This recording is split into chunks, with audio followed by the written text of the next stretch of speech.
आज हमारे साथ विशेष मेहमान दो राजस्थान से जुड़े हुए हैं। मैं उनका बारी बारी से पहले परिचय करवा दूं आपसे। हमारे साथ में उमेश सिंह जी चंपावत हैं, जो एनसीपी के जो हैं प्रदेशाध्यक्ष हैं। उमेश सिंह जी, आपका शुभ समय मीडिया हाउस मुंबई से सीधा बहुत बहुत स्वागत है, बहुत बहुत अभिनंदन। आपको भी खूब खूब धन्यवाद, साधुवाद। आपने हमें याद किया, हमसे बात कर रहे हैं, आपका टाइम दे रहे हैं। और उन्हीं के साथ में एक विशेष वरिष्ठ पत्रकार ओम सिंह जी बिलाड़ा, जो एक सुलझे हुए कितने सालों से न जाने कितने हजारों हजारों सैकड़ों गांवों को उन्होंने राजस्थान पत्रिका के माध्यम से आओ गांव चलने का जो अभियान उठाया, आज भी लोग याद करते हैं और अभी भी अनवरत पत्रिका समूह से जुड़े हुए हैं। वो पूना से चीफ ब्यूरो है। ओम सिंह जी बिलाड़ा, आपका भी शुभ समय मीडिया हाउस में बहुत बहुत स्वागत। बहुत बहुत धन्यवाद क्रांति साहब। क्या कारण रहता है राजस्थान की जनता, 7.5 करोड़ की जनता 5 साल से के ज्यादा किसी सरकार को टिकने नहीं देती? नहीं, तू ठीक नहीं है, तू आ, नहीं तो इस बार कांग्रेस, तो इस बार बीजेपी। तो क्या लगता है सर, ये आने वाले समय को लेकर के? आपने बहुत सुंदर क्वेश्चन किया है, बात रखी है, और इसका मैं एकदम आपको जवाब दिल खोल के दूंगा। राजस्थान एक ऐसी जगह है जहां पानी की कमी है, साधनों की कमी है, आदमी हार्ड वर्कर है, आदमी काम करना चाहता है। लेकिन जो भी सरकार, दो ही पार्टी हमारी यहाँ होती है, आप जानते हैं, बीजेपी और कांग्रेस। दोनों जब इलेक्शन के दिनों में पब्लिक के बीच में जाते हैं तो बड़े बड़े वादे करते हैं कि हम आपके हाथों को रोजगार देंगे, आपका मान सम्मान बढ़ाएंगे, खेती में आपको पानी देंगे, खेती में बिजली देंगे। लेकिन सीमित साधन होने के कारण कोई भी सरकार, बीजेपी हो या कांग्रेस हो, कोई भी पार्टी सरकार में विराजमान हो, लेकिन वो अपने सीमित साधन होने के कारण कुछ कर नहीं पाते हैं। दूसरा, इन दोनों पार्टियों की अपनी अपनी कंजूसाई है। एक बहुत बड़ा आपको विषय पे ले जाता हूं कि जब इलेक्शन लड़ रहे होते हैं तो उस समय कितने योद्धा काम कर रहे होते हैं। बूथ लेवल पे एक व्यक्ति काम कर रहा होता है, गांव पे काम कर रहा होता है, शहर में, डिस्ट्रिक्ट में, स्टेट में, इस तरह से हजारों लाखों लोग, कार्यकर्ता काम कर रहे होते हैं। लेकिन सरकार बनती है जब क्या होता है, एक सीएम और 15 मंत्री बन के बैठ जाते हैं। फिर वो 2 साल के बाद फिर विस्तार करते हैं, 15 मंत्री और ले लेते हैं। तो क्या 50 लोगों के लिए ही प्रजा ने इतनी, या कार्यकर्ताओं ने मेहनत की? सबसे बड़ी कमजोरी जो बता रहा हूं मैं आपको, सच बता रहा हूं, कि अगर वो लोग जैसे ही सत्ता में आए और गांव से लेकर के शहर तक सब कार्यकर्ताओं को छोटी मोटी पोस्ट दे, छोटा मोटा उनको भी रेवड़ी बांटे, उनको भी काम करने का अधिकार दे, जिन्होंने आपके लिए रात दिन एक करके 1 महीना तो एटलीस्ट वो लोग सोए भी नहीं आपके लिए। अब आप उसके बाद में उनको कुछ भी नहीं देते हैं, कोई पूछता नहीं है। अफसर भी आप अपनी मर्जी से लगा देते हैं। अफसर कहते हैं तुम कौन होते हो, मैं सीएम साहब से बात करूंगा, मैं मंत्री जी से बात करूंगा। तो केंद्रीकरण हो जाता है सत्ता का, पावर का। केंद्रीकरण होने से कार्यकर्ता को बिल्कुल हताश हो जाता है, और वो कार्यकर्ता ही फिर हराता है अपनी पार्टी को। तुम तो कारों में घूमते रहे, सर्किट हाउस में बैठे रहे, 5 स्टार होटलों में बैठे रहे, और हम लोगों ने जो मेहनत की वो गांव में धूड़ खाते रहे, और लोगों के काम नहीं होने से साहब उनको भी क्या तकलीफ है वो बताता हूँ आपको। जैसे एक कार्यकर्ता है, बूथ लेवल पे लाके वोट दिलाता है। अब जब किसी के काम पड़ता है बूथ में, तो वो उसी कार्यकर्ता के पास जाते हैं, और वो कार्यकर्ता उसका काम कराने में सक्षम नहीं होता है, तो उसको फिर जलील होता है। वो गांव में कहते हैं तुम वोट मांगने आते हो, काम क्यों नहीं कराते हो? तब फिर वो कहता है अब मैं बदला लूंगा।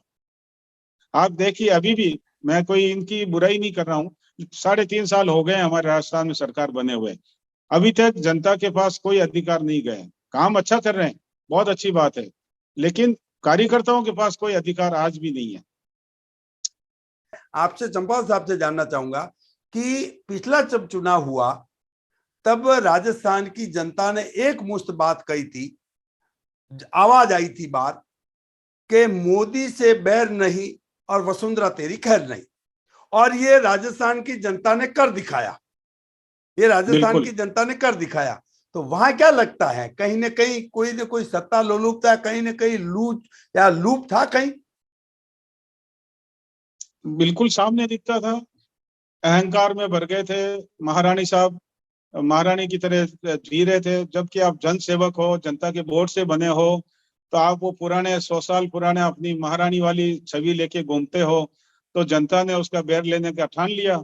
और अशोक गहलोत साहब गांधीवादी नेता हैं, तो उनको वोट देने की भी ठान ली। दोनों की छवि में बहुत फर्क है ना साहब। जी जी अशोक गहलोत जी हैं, वो एकदम गांधीवादी हैं। जी और जो हमारे महारानी शाह हैं, वो बहुत अच्छे दिल के हैं, लेकिन उनका रहना उठना बैठना इस तरह की स्टाइल है कि लोगों को अच्छा नहीं लगता वो। राज्य की जो जनता है उनके काम भी तो चाहती है कि कम से कम वो काम अपेक्षित होना चाहिए था वो नहीं हुआ, वो भी तो देखती है ना सर जनता। काम के बारे में तो आप पूछिए मत। काम की तो ये स्थिति है कि एक भी, जैसे मेरा बाली ले लीजिए आप। बाली जी आप जानकार हैं, बाली के आसपास आपका भी गांव है। वहां पर अभी भी 20 बेड से बड़ा हॉस्पिटल नहीं है आज भी। जी जो 100 साल पुराना रेलवे जंक्शन है, जहां से बॉम्बे से लोग रहते हैं, बॉम्बे का 20% पैसा बाली फालना कंट्रोल करता है। वहां एक 20 बेड से ज्यादा अगर कोई आदमी एक्सीडेंट हो जाए या मरीज आ जाए, तो हॉस्पिटल नहीं है जहां भर्ती कराया जा सके। तो काम तो पिछले 70-75 साल में राजस्थान को गांव ही रखा गया है, सिटी की तरफ नहीं ले जाया गया है। राजस्थान पूरा एटॉल गांव है अभी, ग्रामीण है। एक जयपुर को छोड़ के पूरा ग्रामीण टाइप का आपको हर शहर, जोधपुर हो, बीकानेर हो, पाली हो, सिरोही हो, जालोर हो, बाड़मेर हो, ये सब गांव की तरह लगते हैं आपको, विलेज स्टाइल में है अभी भी। तो जी जी डेवलपमेंट तो नहीं हुआ, ये बात तो माननी पड़ेगी आपको। जी जी। आप एनसीपी के जब आप जो हैं प्रदेश अध्यक्ष है, तो आप एनसीपी का क्या पोटेंशियल लगता है कि राजस्थान में एनसीपी पैर जमाएगी, जमा पाएगी, या किस तरह के प्रयास है आपके? ऐसा है साहब कि एनसीपी किसी भी परिचय की मोहताज नहीं है शरद पवार साहब के कारण। हर आदमी शरद पवार साहब को जानता है, और शरद पवार साहब ने किसानों के प्रति जो प्यार दिखाया है और किसानों के साथ जो न्याय किया था, और किसानों को अगर पहली बार याद किया गया पिछले 75 साल में, तो शरद पवार साहब ने शुरुआत की थी एज ए कृषि मंत्री। तो उसका असर राजस्थान में बहुत भारी है, और यहाँ सब किसान ही हैं। तो जैसे ही मैंने एनसीपी का चार्ज लिया था, आप माने मैंने 15 दिन पहले चार्ज लिया था, मैंने इलेक्शन लड़ा, मेरे को 80,000 वोट मिले। जी तो लोगों ने हाथों हाथ लिया एनसीपी को। जबकि लोग कहते थे एनसीपी का यहाँ क्या है। इसका मतलब 36 कौम, हिंदू, मुस्लिम, सिख, ईसाई, सब एनसीपी को चाहते हैं शरद पवार साहब की छवि के कारण, और उसका फायदा हमें मिल रहा है। और मैंने आने के बाद में 36 जिलों में हमारे सब जिला अध्यक्ष बनाए हैं, और बूथ लेवल तक कमेटी बनाई है, उसका फायदा भी मिल रहा है। और हम लोग आने वाले इलेक्शन में बहुत अच्छा प्रदर्शन करेंगे। और मैंने एक वादा किया है पवार साहब से कि इस तरह की कोऑपरेटिव और इस तरह की कुछ चीजें की जाए जो महाराष्ट्र की याद दिला दे राजस्थान में भी।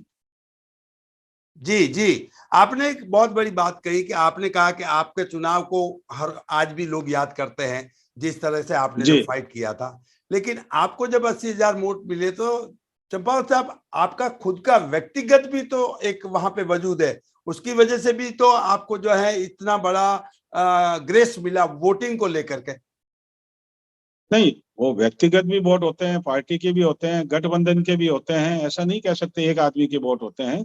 लेकिन पवार साहब की छवि यहाँ के किसानों में बहुत अच्छी है।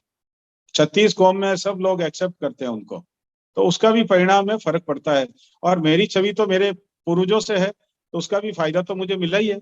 आने वाले समय में एनसीपी को पूरा मैदान में 200 विधायकों को मैदान में उतारने की तैयारी है। देखिए, 200 तो नहीं उतारेंगे हम, लेकिन हमें एक जहां हम जीत सकते हैं और जहां कांग्रेस को कोई सीधा नुकसान ना हो, वैसी सीटें हमने तय की है। और अगर गठबंधन होता है तो उस हिसाब से करेंगे, और गठबंधन नहीं होगा तो हम अपनी कम से कम 100 से 125 सीटें तो लड़ाएंगे। मैं समझता हूँ राजस्थान जैसे शहर में, राजस्थान जैसे प्रदेश में गठबंधन मुश्किल सा लगता है। पत्रकारिता के क्षेत्र की बात करें तो क्यों ओम साहब, ये एनसीपी को लेकर के क्या लगता है, गठबंधन होना होगा, या एनसीपी कितना परफॉर्मेंस कर पाएगी, कितना पोटेंशियल है राजस्थान के इस क्षेत्र में एनसीपी का? कांग्रेस के नेता अगर समझदार हैं और उनमें अगर विवेक है, तो उनको एनसीपी के साथ में गठबंधन करना चाहिए।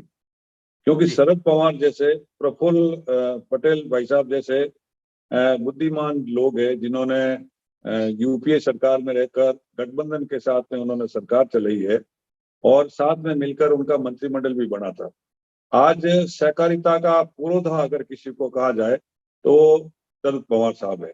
महाराष्ट्र के अंदर उन्होंने जिस प्रकार की सहकारिता में काम किया है, पिछले कृषि क्षेत्र में जितना उन्होंने किसानों को सहयोग किया है, और अभी जो पिछला चुनाव हुआ था उसके अंदर शरद पवार साहब ने यूपीए के नेताओं से बातचीत की थी और राजस्थान के अंदर बाली की जो सीट दी थी आपने चंपावत साहब को, वो गठबंधन के तहत ही दी थी। कांग्रेस को अगर इस बार फिर राजस्थान में चुनाव जीतना है तो गठबंधन तो एनसीपी से कर लेंगे तो उनकी साख बच जाएगी। एक बात और जानना चाहूंगा चंपावत साहब, जैसे महाराष्ट्र में गठबंधन है अपने शिवसेना, कांग्रेस और एनसीपी का, उसका प्रभाव राजस्थान में आएगा?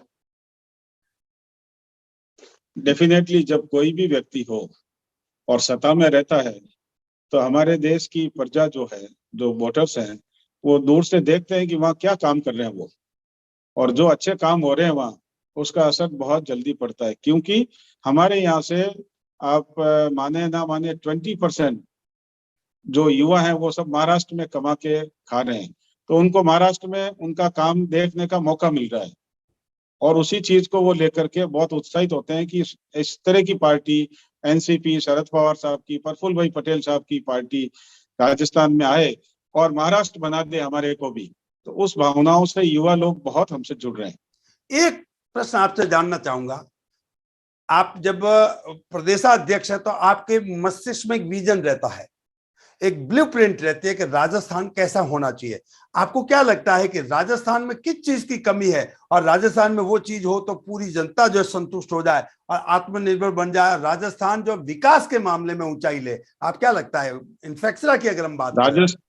राजस्थान को हर खेत को पानी चाहिए, सबसे ज्यादा पानी की डिमांड है राजस्थान में।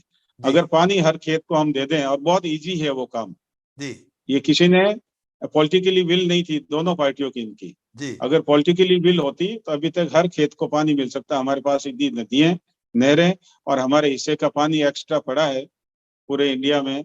वो अगर हम नर्मदा की तरफ से इधर हम अपनी इंदिरा गांधी कैनाल से अगर हम ड्रॉ कर लें और कुछ और ऐसी नदियों से जोड़ लें तो डेफिनेटली राजस्थान के किसान बहुत होनहार हैं, बहुत मेहनती हैं और सिर्फ पानी के अलावा कुछ नहीं चाहिए। दूसरा, राजस्थान में मिनरल्स बहुत हैं।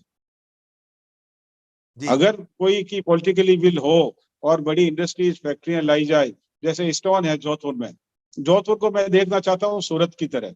सूरत क्या है? Diamond city. जोधपुर क्या हो सकती है? Stone city. जोधपुर से उमेद भवन जैसे महल बन के अगर एक्सपोर्ट हो तो क्या बुराई है जी। अगर एक उमेद भवन बना के हम एक्सपोर्ट करें तो आप समझ सकते हैं कि कम से कम 20-25 हजार युवाओं को काम मिल सकता है।